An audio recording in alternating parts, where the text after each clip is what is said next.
मोहनजोदड़ो का मतलब है मुर्दों का टीला। दक्षिण एशिया में बसे इस शहर को सबसे पुराना शहर माना जाता है। इतने साल पहले बने इस शहर को इतने व्यवस्थित ढंग से बनाया गया है कि जिसकी कल्पना भी हम नहीं कर सकते हैं। पाकिस्तान के सिंध में लगभग 4600 साल पहले इसका निर्माण हुआ था। खुदाई के दौरान इस शहर के बारे में लोगों को जानकारी हुई। इसमें बड़ी बड़ी इमारतें, जलकुंड, मजबूत दीवार वाले घर, सुंदर चित्रकारियां, मिट्टी व धातु के बने बर्तन, मुद्राएं, मूर्तियां, ईंट, तरासे हुए पत्थर और भी बहुत सी चीजें मिली, जिससे ये पता चलता है कि यह एक व्यवस्थित शहर बना हुआ था। जैसे हम आज रहते हैं वैसे ही वे लोग भी घरों में रहते थे, खेती किया करते थे। मिट्टी के नीचे दबे इस रहस्य को जानने के लिए बहुत से लोग उत्साहित हैं और इस पर कई बार खुदाई का काम शुरू भी हुआ और बंद भी हुआ है। कहा जाए तो अभी तक सिर्फ 1/3 भाग की ही खुदाई हो पाई है। यह शहर 200 हेक्टेयर क्षेत्र में बसा हुआ है। इस प्राचीन सभ्यता के लिए पाकिस्तान को एक नेशनल आइकन माना जाता है।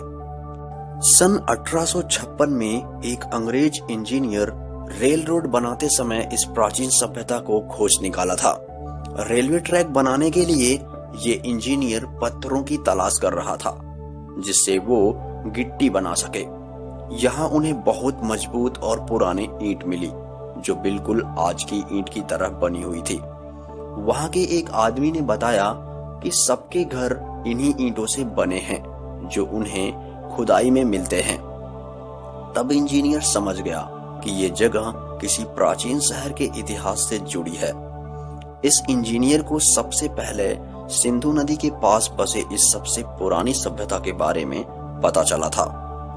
सिंधु नदी के पास होने के कारण इस स्थान को सिंधु घाटी की सभ्यता कहा गया। इस प्राचीन सभ्यता के समय एक और प्राचीन सभ्यता भी थी जो इजिप्ट, ग्रीस में थी। ये बात पुरातत्ववेत्ताओं द्वारा कही गई है। सिंधु घाटी की सभ्यता लगभग 2600 ईसा पूर्व से 3000 ईसा पूर्व तक रही थी। इस प्राचीन सभ्यता में कुछ अर्बन सेंटर थे जैसे मोहनजोदड़ो, हड़प्पा, लोथल, कालीबंगन, धोलावीरा, रखीगार्थी। मोहनजोदड़ो इन सब में सबसे अग्रिम शहर था।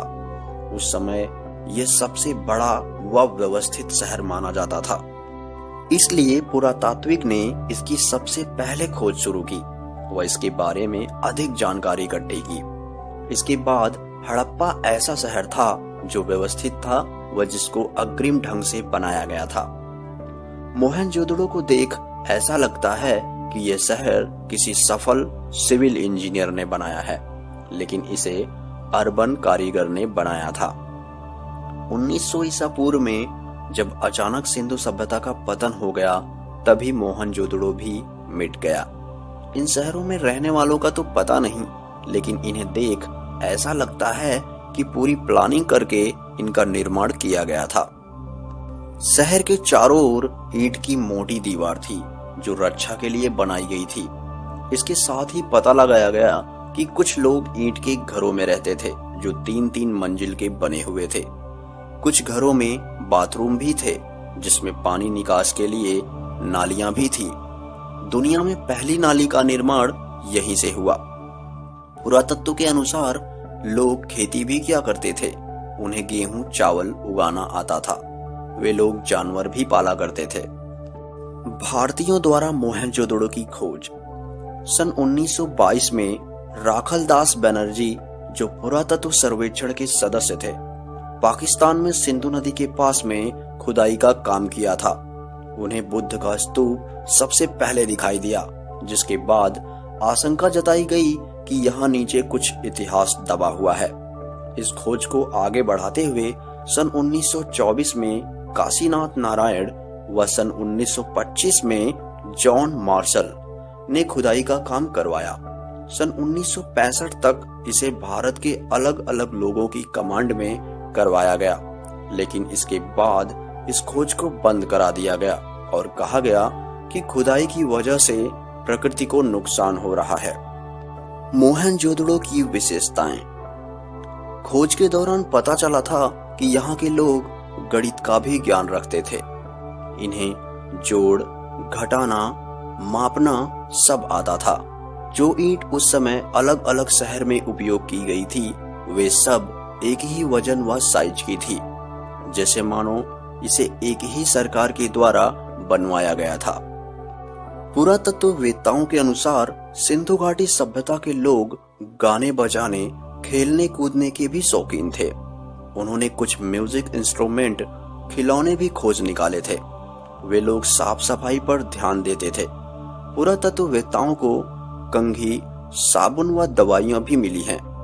उन्होंने कंकालों के दांत का निरीक्षण भी किया था, जिससे यह पता चला था कि उनके नकली दांत भी लगे हुए थे। मतलब प्राचीन सभ्यता में डॉक्टर भी हुआ करते थे। खोजकर्ताओं ने बहुत से धातु के गहने व कॉटन के कपड़े भी खोज निकाले थे।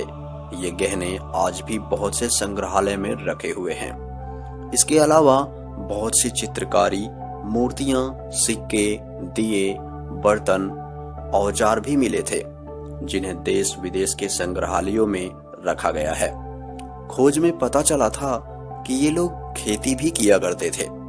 काले पड़ गए गेहूं के दाने आज भी संभाल कर रखे गए हैं। कुछ लिपिक भी मिले हैं, जिससे यह सिद्ध होता है कि इनको पढ़ना लिखना भी आता था। यहाँ के लोग सोने चांदी के गहने भी पहनते थे। कहते हैं प्राचीन सभ्यता में 50 लाख तक लोग रहते थे। भूचाल आया और सब तहस नहस कर दिया। कहते हैं इसी भूचाल के चलते मोहनजोदड़ो दब गया और भूकंप के बाद हिमालय पर्वत बन गया। कुछ खोज से पता चलता है कि उस समय वहां रहने वालों के दुश्मन भी हुआ करते थे। कुछ हमलावरों ने वहां हमला कर पूरे शहर को नष्ट कर दिया था। अभी पुरातत्व वाले और खोज में लगे हुए हैं। वे पता कर रहे हैं कि कैसे इस शहर का निर्माण हुआ, वहां रहने वालों ने कैसे इतने अग्रिम सभ्यता का निर्माण किया और कैसे इनका अंत हुआ। इन सब सवालों के जवाब के लिए पुरातत्ववेत्ताओं की